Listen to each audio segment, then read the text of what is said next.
আচ্ছা, আমাদের আজকের ভিডিওটা তুলনামূলক একটু শর্ট হবে, এটা এক সেন্সে ভালো যে এখানে ছিলাম আমরা। তো আমরা গতদিন আলোচনা করছিলাম যে আমাদের ম্যাপে হচ্ছে যে একেক প্রতিষ্ঠান তাদের সুবিধা অনুযায়ী ম্যাপ বানায়। তো আমাদের এটাও গুগল ম্যাপ, তবে এটা গুগল ম্যাপে হচ্ছে ডেস্কটপ ভার্সন, সফটওয়্যার ভার্সনটা, ওয়েব ভার্সনটা না। তো এখানে হচ্ছে আমরা বুঝতে পারতেছি হলুদ কালারটা হচ্ছে ইন্টারন্যাশনাল বর্ডারকে ইন্ডিকেট করে, আর এখানে গ্রে কালারের বর্ডারটা যেটা সেটা হচ্ছে প্রাদেশিক বর্ডার, আর বাংলাদেশের বেলায় গেলে সেটা হবে বিভাগীয় বর্ডার। তো যা হোক, যেখানে ছিলাম আমরা, তো ম্যাপের আরো বেশ কিছু বিষয় আমরা শিখে ফেলি একসাথে। তো যদি কখনো আমরা কোনো ম্যাপের নিচে স্পেসিফিক্যালি গুগল ম্যাপে যদি আমরা এরকম কোনো কিছু দেখি, তো এখানে বেসিক্যালি হচ্ছে বুঝাইতেছে যে এটা দিয়ে মূলত বোঝায় কোন কোন সোর্স থেকে হচ্ছে তথ্য নিয়ে ম্যাপটা রেডি করা হয়েছে। যেমন এখানে আমি দুইটা নাম আমি উল্লেখ করতে পারি। একটা হচ্ছে নোয়া, এটা হচ্ছে আমেরিকার মানে আবহাওয়া সংস্থা বলা যেতে পারে, এবং আরেকটা হচ্ছে ইউএস নেভি, তাদের তথ্যগুলো। এবং নিচে যে হচ্ছে দুইটা নাম দেওয়া আছে, এগুলো হচ্ছে মূলত স্যাটেলাইট সিস্টেম যেগুলোর মাধ্যমে ছবিগুলো কালেক্ট করা হয়েছে।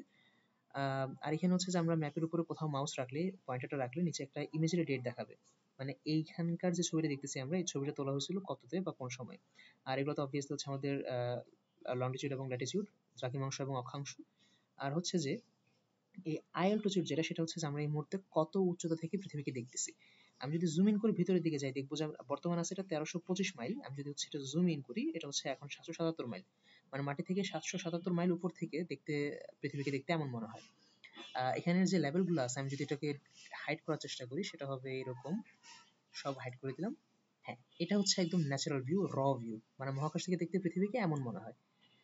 তো পৃথিবী তো আর এমন না, পৃথিবী হচ্ছে বাস্তবে এরকম, আনফরচুনেটলি। তো আমরা এবার বেশ কিছু জরুরি বিষয় আলোচনা করে ফেলি ছোট করে সংক্ষেপে। তো আমরা গতদিন হচ্ছে যে এশিয়ার বেশ কিছু বিষয় আলোচনা করছিলাম। আজকে আমরা একটু দক্ষিণ অংশটা খেয়াল করব। আজকে আমরা সাগরের দুটি বিষয় দেখবো একটু। তো লক্ষ্য করি আমরা আমাদের বাংলাদেশের ঠিক নিচেই যে সাগরটা আছে সেটা হচ্ছে বঙ্গোপসাগর, বে অফ বেঙ্গল।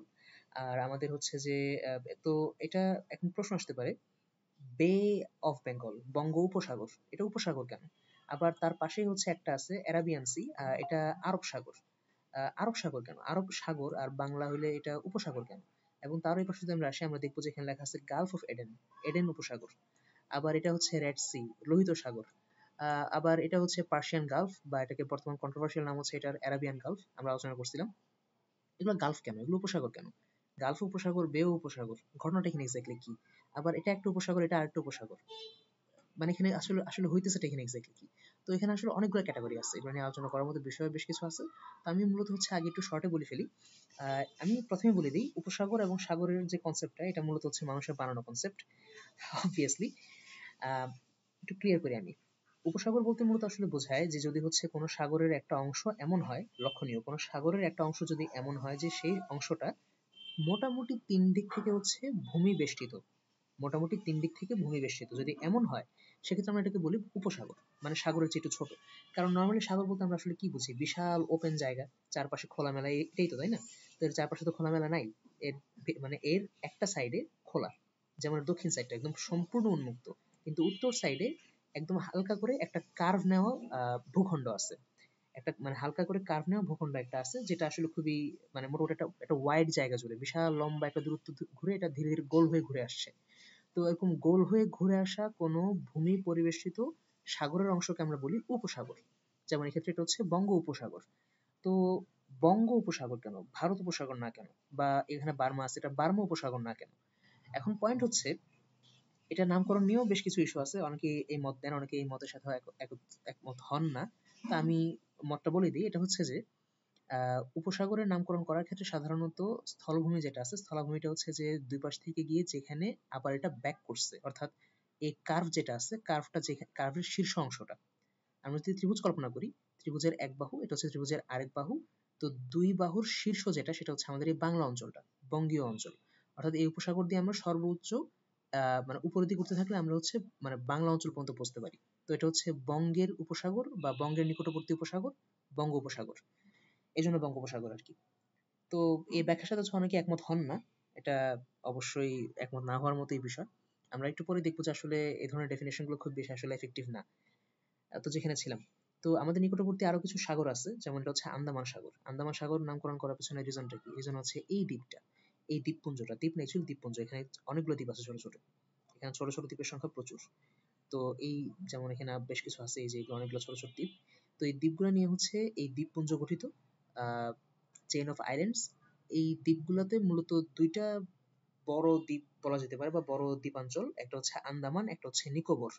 তো আন্দামান নিকোবর দুইটা দ্বীপাঞ্চল একত্রে এটা হচ্ছে আন্দামান নিকোবর দ্বীপপুঞ্জ।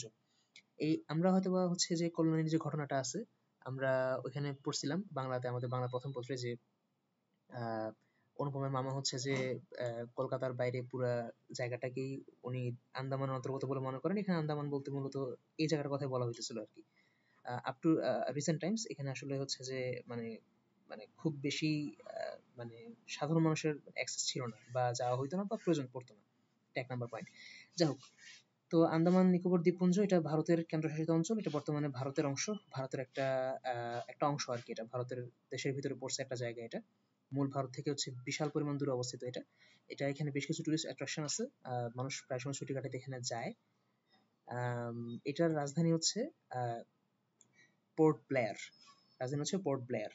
তো এই আন্দামান নিকোবর দ্বীপপুঞ্জে ভারতের সেনাঘাঁটি আছে, নৌঘাঁটি আছে, বিমান ঘাঁটি আছে। এটা হচ্ছে আবার চীনের জন্য একটা মাথা ব্যথা। যাই হোক, আমরা একটু পরে আসতেছি। মূলত এই দ্বীপটা ব্যবহার করে, এই দ্বীপপুঞ্জ ব্যবহার করে হচ্ছে বঙ্গোপসাগরে ভারত তার সামরিক উপস্থিতি বজায় রাখার ট্রাই করে, এবং চীনও হচ্ছে মূলত এই দ্বীপের নিয়ে বেশ কিছু বিষয় তাদের কনসার্ন আছে।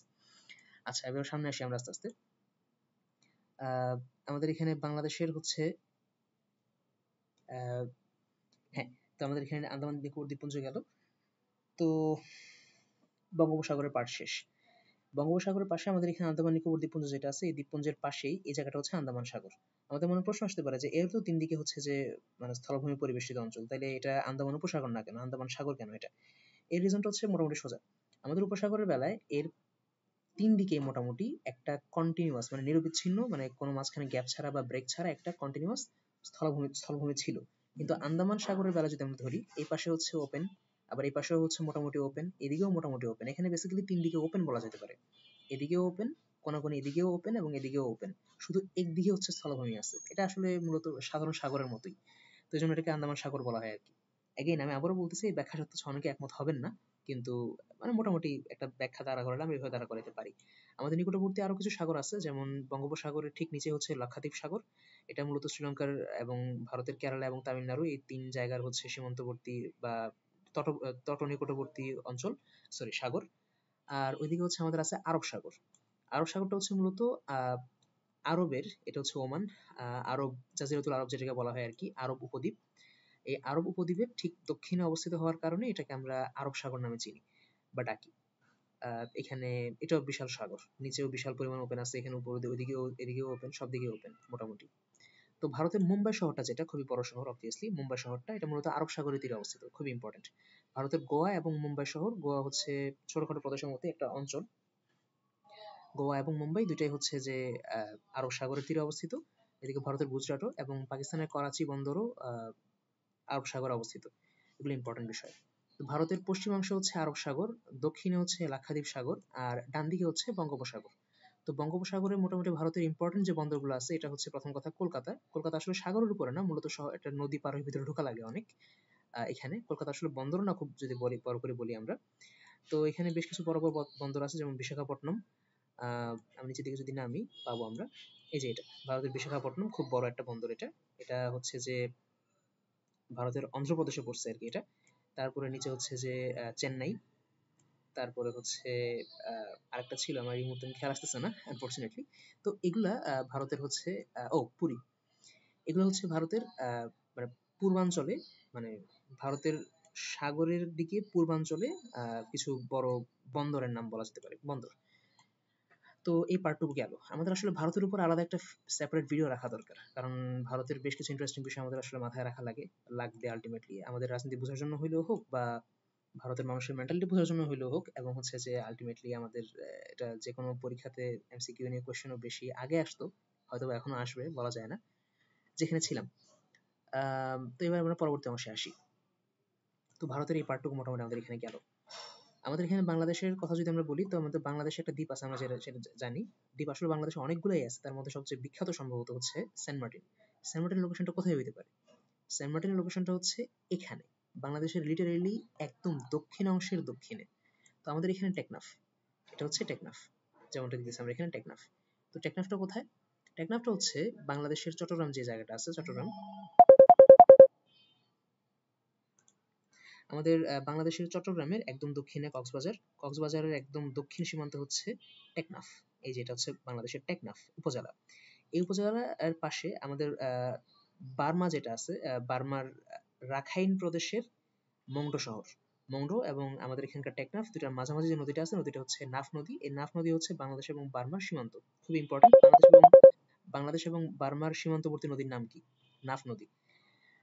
এই নাফ নদীটা এক্স্যাক্টলি কোথা দিয়ে ফ্লো করবে এটার উপর ডিপেন্ড করে হচ্ছে মোটামুটি বেশ লম্বা সময় আগে বাংলাদেশ ভারত একটা সীমান্ত যুদ্ধ, বাংলাদেশ বার্মা সীমান্ত যুদ্ধ হয়েছিল একটা। সেখানে হচ্ছে বাংলাদেশ বিশাল ব্যবধানে জয়লাভ করে বাংলাদেশের প্রায় 2 জন শহীদ হন এবং বার্মার প্রায় 600 জন নিহত হন আর কি সে যুদ্ধে। তো লম্বা কাহিনী ওইটা। আমরা ওটা নিয়ে অন্য একদিন বসবো, অসুবিধা নেই। তো টেকনাফ থেকেও দক্ষিণে সাগরের মাঝখানে, মাঝখানে না সাগরের মধ্যে একচুয়ালি টেকনাফের কাছাকাছি এই দ্বীপটা হচ্ছে সেন্ট মার্টিন দ্বীপপুঞ্জ। দ্বীপপুঞ্জ না দ্বীপ, সেন্ট মার্টিন দ্বীপ। তো সেন্ট মার্টিন দ্বীপে যাওয়ার মোটামুটি পথ একটাই, সেটা হচ্ছে টেকনাফ থেকে বা যে কোনো জায়গা থেকে না কেন নাফ নদীর মোহনা ধরে সামনে এসে নদী পথে বা সাগর পথে সেন্ট মার্টিন প্রবেশ করা।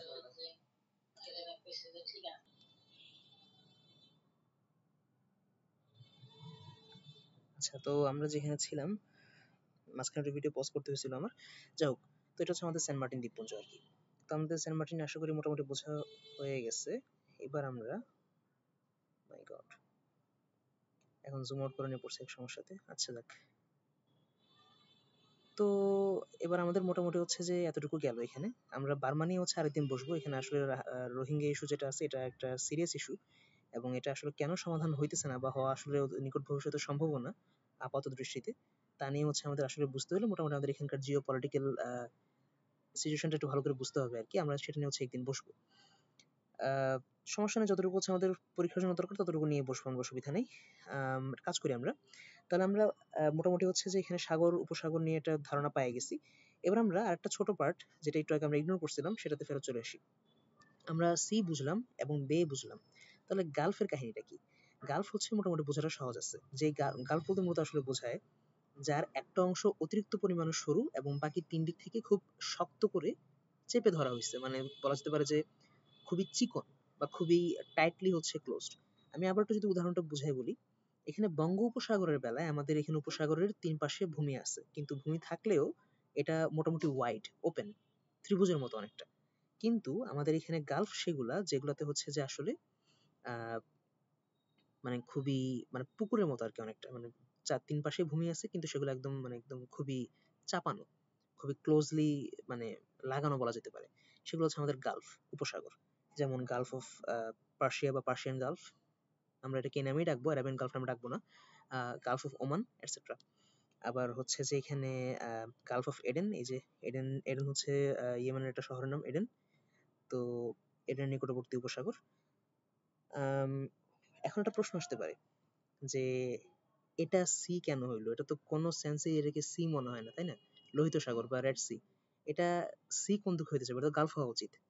আমরা যদি জাস্ট দুই পাশে দেখি, এটা যদি পার্সিয়ান গালফ হয় বা অ্যারাবিয়ান গালফ হয়, এটা কোন দিকে রেড সি হবে? এটা তো রেড গালফ হওয়া উচিত। Well, আমি আগেই বলছিলাম যে বিষয়গুলো আসলে খুব বেশি সেন্স মেক করে না, এবং নামকরণগুলো মূলত আসলে করা হয় হচ্ছে মানে হিস্টোরিক্যাল রিজনে বা পলিটিক্যাল রিজনে, যেটাকে যে নামে ডাকা হয় আর কি। বঙ্গোপসাগরকে শুরু থেকে বঙ্গোপসাগর নামে ডাকা হয়েছে, এজন্য এটা বঙ্গোপসাগর। এটাকে যদি কেউ বঙ্গোসাগর বলতো বঙ্গোসাগর হইতো। আহ আবার তো অনেক জায়গার নামও আছে সাগর দিয়ে, যেমন ধর্মসাগর বা তারপর গঙ্গাসাগর, মানে বড় বড় পুকুরকেও সাগর বলা হয় আর কি এখানে দেখি কেউ। সো আসলে নামকরণগুলা মোটামুটি কাইন্ড অফ লাইক এরকম আর কি। তো আমরা যদি ভূগোল পড়তে চাই তখন না হয় আমরা হচ্ছে এগুলোর একদম ডিটেলসে না হয় ঢুকলাম, আমরা আজকে মূল পয়েন্টে থাকি। এটা হচ্ছে লোহিত সাগর।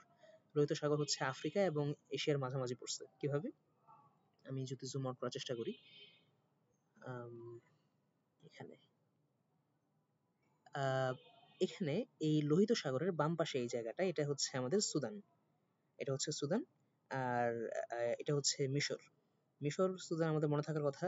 মিশর থেকে হচ্ছে আফ্রিকা শুরু হয়, মিশর থেকে পশ্চিম দিকে পুরোটাই আফ্রিকা, মিশর থেকে দক্ষিণ দিকে এটাও পুরোটা আফ্রিকা।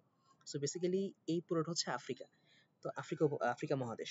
আর এটা হচ্ছে সৌদি আরব। এই বিশাল বড় যে ভূখণ্ডটা আছে, মানে একদম অতিরিক্ত পরিমাণে বড় ভূখণ্ডটা, এটা সৌদি আরব। সৌদি আরবের একটা অংশ হচ্ছে পার্সিয়ান গালফে বা পারস্য উপসাগরে, এবং আরেকটা অংশ হচ্ছে লোহিত সাগরে। আর আমাদের হচ্ছে পরিচিত কতগুলো জায়গা আছে, যেমন হচ্ছে আমরা যদি খেয়াল করি, আহ যেমন Jeddah. Jeddah, Riyadh, Mecca, Medina, তারপর হচ্ছে যে এই জায়গা যেগুলো আছে এই জায়গাগুলো হচ্ছে লোহিত সাগরের তীরে অবস্থিত সৌদি আরবের পশ্চিম অংশে। রিয়াদ না, দুঃখিত, রিয়াদ হচ্ছে মাঝামাঝি পড়ছে একদম, আমি এটা খেয়াল করিনি, দুঃখিত। তো এগুলো হচ্ছে মূলত সৌদি আরবের পশ্চিম অংশে আর কি। আর আমাদের গত ক্লাস থেকে মনে থাকার কথা যে ইয়েমেন হচ্ছে দক্ষিণ দিকে বা পশ্চিম দিকে, আর ওমান হচ্ছে উত্তর দিকে অথবা পূর্ব দিকে অবস্থিত একটা আরেকটার। তো যাই হোক, আমাদের মোটামুটি হচ্ছে যে সাগর উপসাগর নিয়ে আমাদের যে বিষয়টা ছিল সেটা এই পার্টটা শেষ। এখন আমরা সাগর উপসাগরের আরেকটা সেকশন দেখব। এটা হচ্ছে একদম ওই সাইডে, এটা হচ্ছে এই সাইডে। তো আমরা এতটুকু নিয়ে অলরেডি আলোচনা করে ফেলছি, সমস্যা নেই। আমরা আরব সাগর নিয়ে আলোচনা করছি, বঙ্গোপসাগর নিয়ে আলোচনা করছি, লাক্ষাদ্বীপ সাগর নিয়ে আলোচনা করছি, তারপর আন্দামান সাগর নিয়ে আলোচনা করছি। এবার আসি আমরা আন্দামান সাগরের দক্ষিণের এই জায়গাটাতে। এটা খুবই খুবই ইম্পর্টেন্ট একটা জায়গা, এটা খুবই ইম্পর্টেন্ট একটা জায়গা। তো এটা হচ্ছে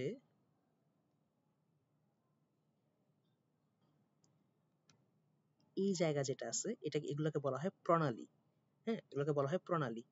তো প্রণালীটা এক্স্যাক্টলি কি? আমরা রন্ধন প্রণালী প্রণালী শুনছি, এই প্রণালী সেই প্রণালী না। এটাকে ইংরেজিতে বলা হয় স্ট্রেইট। হ্যাঁ, স্ট্রেইট মানে বানানো, আবার হচ্ছে চেঞ্জ আছে একটু এখানে। STRAIGHT যেটা, সেটা হচ্ছে সরল বা সোজা, স্ট্রেইট, যেমন স্ট্রেট কাট কথা অথবা স্ট্রেট পাথ, সোজা রাস্তা। কিন্তু এই স্ট্রেট বানানটা হচ্ছে STRAIT, এখানে GH নাই। এই স্ট্রেট শব্দের অর্থ হচ্ছে প্রণালী। প্রণালী কি জিনিস? প্রণালী হচ্ছে দুইটা সাগরকে যুক্ত করে মাঝখানের এমন চিকন সরু অংশ, যে অংশে জাহাজ চলাচল করে, বা এত কিছু বলার দরকার নেই, সিম্পলি হচ্ছে দুইটা সাগরকে সংযুক্তকারী স্থলভূমির মাঝখান দিয়ে প্রবাহিত আহ, মানে জলাধার, পানির অংশ। এক্ষেত্রে আহ, আন্দামান সাগর থেকে, এটা আন্দামান সাগর আমাদের মনে থাকার কথা, আন্দামান সাগর। আন্দামান সাগর থেকে হচ্ছে এখানে, এটা এই জায়গাটা হচ্ছে চীন সাগর। আমি আসলে এটার কন্ট্রোলটা একটু কনফিউজিং কিছু কিছু ক্ষেত্রে। এই এই জায়গাটা যেটা, এই জায়গাটা যেটা এটা হচ্ছে আসলে, এটার নামকরণ নিয়ে আসলে বেশ কিছু বিষয় আছে, আমি যেন নামটা এখন বলতেছি না। সংক্ষেপে বলি, দক্ষিণ চীন সাগর থেকে, সাউথ চায়না সি থেকে যদি হচ্ছে আমরা দক্ষিণ দিকে নামি, এবং তারপর যদি আমরা ভারত মহাসাগরে যেতে চাই, অর্থাৎ যদি আমরা আন্দামান সাগরে আসতে চাই, সেক্ষেত্রে আমাদের হচ্ছে এই পথে নিচে দিয়ে ঘুরে এভাবে আসতে হবে, রাইট? তাহলে এই দুইটা সাগরকে সংযুক্তকারী অংশ হচ্ছে আমাদের এই অংশটুকু। এই জন্য এটাকে বলা হয় প্রণালী। এই প্রণালীর নাম আছে একটা, এটা পৃথিবীর অন্যতম বিখ্যাত একটা প্রণালী, খুবই ইম্পর্টেন্ট একটা প্রণালী, মানে বিশ্ব বাণিজ্যের জন্য অত্যন্ত গুরুত্বপূর্ণ। এই প্রণালীর নাম হইতেছে হচ্ছে মালাক্কা প্রণালী। তো মালাক্কা জিনিসটা, মালাক্কা হচ্ছে এটা মালয়েশিয়ার একটা প্রদেশের নাম, মালাক্কা। মালাক্কার নিকটবর্তী প্রণালী, এজন্য মালাক্কা প্রণালী। আবার হচ্ছে আমরা এটাও জানি যে মালাক্কার প্রণালীর নাম, মালাক্কা শহর থেকে মালাক্কা প্রণালীর নাম হয় নাই, বরঞ্চ মালাক্কা প্রণালী থেকে মালাক্কা শহরের নাম হয়েছে, সরি, মালাক্কা অঞ্চলের নাম হয়েছে। যাক, আমরা এই ইতিহাসে অন্য একদিন যাব। এটা হচ্ছে মালাক্কা প্রণালী। মালাক্কা প্রণালী কোথায় অবস্থিত? ইন্দোনেশিয়া এবং মালয়েশিয়ার মাঝামাঝি, আন্দামান সাগর এবং চীন সাগরকে যুক্তকারী অংশ হচ্ছে মালাক্কা প্রণালী। তো মালাক্কা প্রণালীর পাশে, মানে মালাক্কা প্রণালীর উপরেই হচ্ছে পড়ছে এমন খুবই গুরুত্বপূর্ণ দুইটা বন্দরের নাম বলবো আমরা এখন। আহ দুইটা বলতে আমরা একটা বন্দর নিয়ে আসলে বেশি মাথা ঘামাবো, সেটা হচ্ছে এই জায়গাটা, সিঙ্গাপুর। এটা হচ্ছে সিঙ্গাপুর। সিঙ্গাপুর একটা দেশ, অবভিয়াসলি, যেটা আমরা জানি, সিঙ্গাপুর হচ্ছে একটা দেশ। এই দেশটা নিজের ইচ্ছার বিরুদ্ধে স্বাধীন হয়েছিল, পৃথিবীর ইতিহাসে খুব কম নজিরই আছে এরকম নিজের ইচ্ছার বিরুদ্ধে স্বাধীন হয়েছে এমন দেশ, সেটা হচ্ছে সিঙ্গাপুর। সিঙ্গাপুরকে হচ্ছে 60-এর দশকে পার্লামেন্ট থেকে বহিষ্কার করা হয়। সিঙ্গাপুর মূলত হচ্ছে মালয়েশিয়ার একটা প্রদেশ ছিল আগে। তো মালয়েশিয়ার পার্লামেন্টের বাকি এমপিরা, বাকি প্রদেশের রিপ্রেজেন্টেটিভরা, তারা হচ্ছে বিভিন্ন কারণে, রাজনৈতিক বিভিন্ন কারণে সিঙ্গাপুরকে হচ্ছে বের করে দেওয়ার সিদ্ধান্ত নেন। তখন থেকে সিঙ্গাপুর নিজের ইচ্ছার বিরুদ্ধে স্বাধীন। তো যাই হোক, এটা ইন্টারেস্টিং ঘটনা এটা। এনিওয়ে, আর এটা হচ্ছে সিঙ্গাপুর প্রণালী আর কি। এই যে এখানেও কিছু ভূমি আছে, এখানেও ভূমি আছে, দুটো সাগরকে সংযুক্ত করে অংশ এটা, এই জন্য এটা হচ্ছে সিঙ্গাপুর প্রণালী। এটা মালাক্কা প্রণালী, এটা সিঙ্গাপুর প্রণালী। সিঙ্গাপুরের এখানে আমরা যে এই জায়গাটা দেখতেছি, এটা হচ্ছে পুরোটা একটা বন্দর, খুবই বড় বন্দর। তো আপাতত এতটুকু মাথায় রাখি আমরা। এখানে আসলে টপিক যেগুলো আছে, প্রত্যেকটা টপিকে মোটামুটি 1 ঘন্টা 2 ঘন্টা করে হচ্ছে আলোচনা করা পসিবল, মানে এত ডিটেলসে যাওয়া এখানে পসিবল। আমি চেষ্টা করতেছি যত বেশি পরিমাণ পসিবল হয় টপিকে থাকার। আর আমি বেশি লম্বা করবো না, খুব সংক্ষেপে শেষ করে দিচ্ছি এখন। তা আমাদের এখানে এতটুকু আশা করি গেল। এবার আমরা আরেকটা জায়গা দেখি। আহ এই যে আরেকটা সুন্দর উদাহরণ পাই গেছি আমরা এখানে, এটা হচ্ছে গালফ অফ থাইল্যান্ড। আমাদের মনে হতে পারে এটা গালফ কেন হবে, এটা তো হচ্ছে যে বে হওয়া উচিত, তাই না? লাইক লিটারেলি, মানে এখানে দেখতেছি আমরা এটা হচ্ছে বে অফ বেঙ্গল। কেন? এই যে ত্রিভুজের মতো একটা অংশ আছে এখানে, গোল রাউন্ড করাটা অংশ, এই জন্য এটা বে অফ বেঙ্গল। এখানে তো এক্স্যাক্টলি সেম ঘটনা, তাই না? এই যে এটা এক্স্যাক্টলি সেম ঘটনা, তো হুবহু তো জাস্ট মানে বঙ্গোপসাগরের মতোই, তাহলে এটা তো গালফ অফ থাইল্যান্ড হওয়ার কথা না, এটা তো বে অফ থাইল্যান্ড হওয়ার কথা। ওই যে বললাম নামকরণটা যার যার ইচ্ছা মতো বলা যেতে পারে, ঐতিহাসিক জন্য নামকরণ করা হয়। এটা গালফ অফ থাইল্যান্ড, থাইল্যান্ডের গালফ, তবে নামকরণের ওই ইয়েটা রয়ে গেছে। এখানে যেখানে গিয়ে হচ্ছে আমাদের গোল পার্টটা শেষ হয়, মানে চূড়া যেটা, শীর্ষ যেটা, সেটা হচ্ছে থাইল্যান্ডে, এই জন্য এটা গালফ অফ থাইল্যান্ড। আচ্ছা,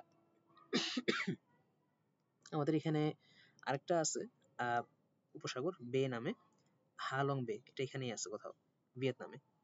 আচ্ছা যাক, আমরা এবার মূল পয়েন্টে চলে আসি। এট লাস্ট এটা হচ্ছে চীন। এখানে আমরা এখন যা দেখবো সবটা হচ্ছে চীন। এখানে আছে মাঝখানে তাইওয়ান প্রণালী, অর্থাৎ দুই ভূখণ্ডের মাঝখানে সাগরের সংযুক্তকারী অংশই হচ্ছে প্রণালী। যাই হোক,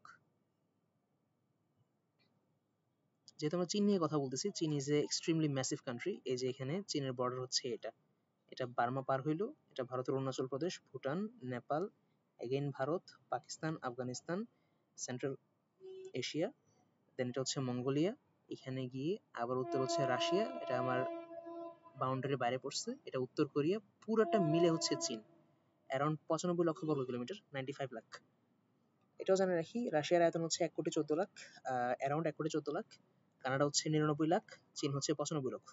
সো ল্যান্ড মাসের দিক দিয়ে, মানে ভূমি আয়তনের দিক দিয়ে হচ্ছে চীন পৃথিবীর তৃতীয় বৃহত্তম দেশ, 95 লক্ষ বর্গ কিলোমিটার।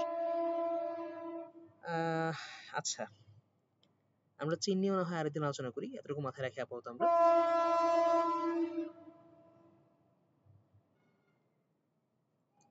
ভিডিও পজ করা ছিল মাঝখানে, যাই হোক আমরা আপাতত ক্লোজ করে দিই, বেশি টুকান না আগাই, আমরা অলরেডি মনে হয় অনেক বেশি তথ্য নিয়ে ফেলছি অলরেডি। তো যাই হোক, সংক্ষেপে হচ্ছে মোটামুটি আমাদের আশেপাশে যে কয়েকটা সাগর আছে এগুলার মানে খুব বেসিক পরিচিতি, এখানে আরো অনেকগুলো আছে। আমরা ম্যাপে হচ্ছে একটু কষ্ট করে নিজেরা দেখে নিলে ভালো হয়, র্যান্ডমলি ফোকাস হচ্ছে কেন। বেশ কিছু সাগর টাগর, এখানে অনেক কিছু আছে আরো, সাগর, উপসাগর, মোস্ট ইম্পর্টেন্টলি হচ্ছে মহাসাগর দুইটা আছে আমাদের এখানে। একটা হচ্ছে এটা ভারত মহাসাগর, ওয়েল অবভিয়াসলি ভারতের নিকটবর্তী মহাসাগর ভারত মহাসাগর, এবং এটা হচ্ছে চীনের সাথে যেটা, সেটা হচ্ছে গ্যাস দ্য নেম প্রশান্ত মহাসাগর, এটা চীন। এখানে আচ্ছা আচ্ছা, এটাও বলে রাখি, দেখতে অদ্ভুত লাগতে পারে, সাগরের মাঝখানে এগুলো কি জিনিস, নীল নীল এগুলো কি জিনিস? আচ্ছা, এগুলো হইতেছে মূলত সাগরের মানে গভীর অংশগুলো আর কি। কোন ম্যাপে হচ্ছে এই সমস্ত দাগ দিয়ে সাগরের গভীর অংশ বোঝায়, কোন ম্যাপে হচ্ছে সাগরের নিচের গিরিখাত বোঝায়, কোনটাতে হচ্ছে সাগরের নিচের উঁচু অংশ বা পাহাড় বোঝায়, সাগর নিমজ্জিত পাহাড়। তো হ্যাঁ, সাগরের নিচে সবই আছে, সাগরের নিচে হচ্ছে যে আগ্নেয়গিরিও আছে, আনবিলিভেবল বাট ইয়েস দেয়ার আর। তো আছে, বেশ কিছু আছে এখানে। এই যে এটা ফিলিপাইনের নিকটবর্তী ফিলিপাইন সাগর, আবার এটা পূর্ব চীন সাগর, নিচে দক্ষিণ চীন সাগর, there are lots of them. আবার এটা হচ্ছে হলুদ সাগর বা yellow sea, there are lots of them. এই যে এটা শুধু পূর্ব সাগর, একটা হচ্ছে পূর্ব চীন সাগর, ইস্ট চায়না সি, আর একটা হচ্ছে ইস্ট সি, পূর্ব সাগর বা জাপান সাগর, সি অফ জাপান। হ্যাঁ, তো যেখানে ছিলাম আমরা, তো সাগরের নিচে মূলত এগুলো হচ্ছে আসলে সাগরের নিচের মানে গিরিখাতকে বোঝায় আর কি। এটা মানে সাগরের নিচের হচ্ছে মানে ভিতরের একদম তলদেশের আহ মানে ল্যান্ড ফরমেশন, মাটিগুলো কিরকম, যেমন আমরা বুঝতে পারতেছি যে এটা হচ্ছে তুলনামূলক মানে উঁচু অংশ সাগরের নিচের, এবং এটা হচ্ছে সাগরের নিচের একটা গিরিখাত টাইপের অংশ, মানে যেখানে দুইটা উঁচু অংশের মাঝখানে নিচে একটা খাঁজ আছে, লাইক উপত্যকা টাইপের, ভ্যালি টাইপের, দুই পাশে পাহাড় মাঝখানে খাদ, এমন। তো এরকম। তো যাই হোক, এগুলো দেখে হচ্ছে কনফিউজ হওয়ার দরকার নেই, এটা খুবই ডিটেইলড ম্যাপ, তো এই জন্য হচ্ছে এখানে এগুলো শো করতেছে। আমরা যদি নর্মাল গুগল ম্যাপে আমরা যাই, ফোনের গুগল ম্যাপে আমরা যাই, নর্মাল ভিউতে আমরা এগুলো দেখবোও না, এগুলো থাকবেও না সেখানে, কারণ গুগল ম্যাপ হচ্ছে আমরা ইউজ করি কোথাও এক জায়গা থেকে আর জায়গায় যাওয়ার জন্য। অবভিয়াসলি কেউ হচ্ছে যে মানে সাগরের গভীরে এই জায়গায় যাওয়ার জন্য গুগল ম্যাপ ইউজ করবে না, এজন্য এগুলো থাকে না সেখানে। এটা গুগল আর্থ প্রো ইউজ করতেছি আমি, এখানে হচ্ছে মোটামুটি মানে ওয়ার্ল্ড ম্যাপের সবই দেওয়া আছে এখানে, এজন্য এটাও দেওয়া আছে। আচ্ছা, এটা প্রশান্ত মহাসাগর, সুপার হিউজ, বিমান করে পার হইতে প্রায় 4 থেকে 5 ঘন্টা সময় লাগে, জাহাজে সময় লাগে ডিপেন্ড করে, বাট অনেক লম্বা সময় লাগে, কখনো কখনো 1 মাসেরও বেশি। এটাও জেনে রাখা দরকার, আহ, প্রশান্ত মহাসাগরের বাম পাশে হচ্ছে চীন, এশিয়া, এবং ডান পাশে হচ্ছে উত্তর আমেরিকা মহাদেশ, আমেরিকা, কানাডা, মেক্সিকো, এগুলা। তো আজকে আপাতত এতটুকু থাকলো, আমরা অন্য একদিন হচ্ছে বাকিটা দেখে নিব। আমাকে হচ্ছে একটু বললে ভালো হয় যে আমাদের ভিডিও ফরম্যাটগুলো কেমন হওয়া উচিত, এর কি পাওয়ার পয়েন্ট প্রেজেন্টেশন বেসড হওয়া উচিত, অ্যানিমেটেড হওয়া উচিত কোনোভাবে, মানে আমরা কি আমাদের কন্টেন্ট মিট করতে পারতেছি নাকি র্যান্ডমলি জাস্ট আড্ডা দিতেছি, বা কোনটা হইলে ভালো হয়, আমাকে একটু ডিটেলস এই বিষয়ে ইনফর্ম করলে ভালো হয়, আমি সেই অনুযায়ী না হয় রেডি করলাম আর কি কন্টেন্ট, বা যেটাই হোক না কেন। ঠিক আছে? আর ভিডিও যদি মনে হচ্ছে কোনো কারণে বেশি লেংদি হইতেছে আমাকে এটা বললেও একটু ভালো হয়, আমি সেই অনুযায়ী হচ্ছে টাইম শর্ট করা বা গুছিয়ে নেওয়া নিতে পারবো, অসুবিধা নেই। মানে আমি এই জন্য বলতেছি এটা, যে এখানে ম্যাপ নিয়ে আলোচনা করতে গেলে হচ্ছে যে 2 বছরও শেষ হবে না, এখানে হাজার হাজার বিষয় আছে আলোচনা করার মতো, পুরো ম্যাপটাই আলোচনা করার বিষয়, মানে লিটারালি দুনিয়া নিয়ে কথা বলা যাবে এখানে, দুনিয়ার কথা আছে। তো যা হোক, আমাকে জানালে ভালো হয় আর কি এটা বিষয়ে। আজকে যদি হচ্ছে এই পার্টে কোনো কনফিউশন থাকে বা যদি কোনো কোয়েশ্চেন থাকে আমাকে কোয়েশ্চেন করলেও হবে অথবা অন্যভাবে জানালেও হবে। তাহলে আজকে এতটুকু রইলো।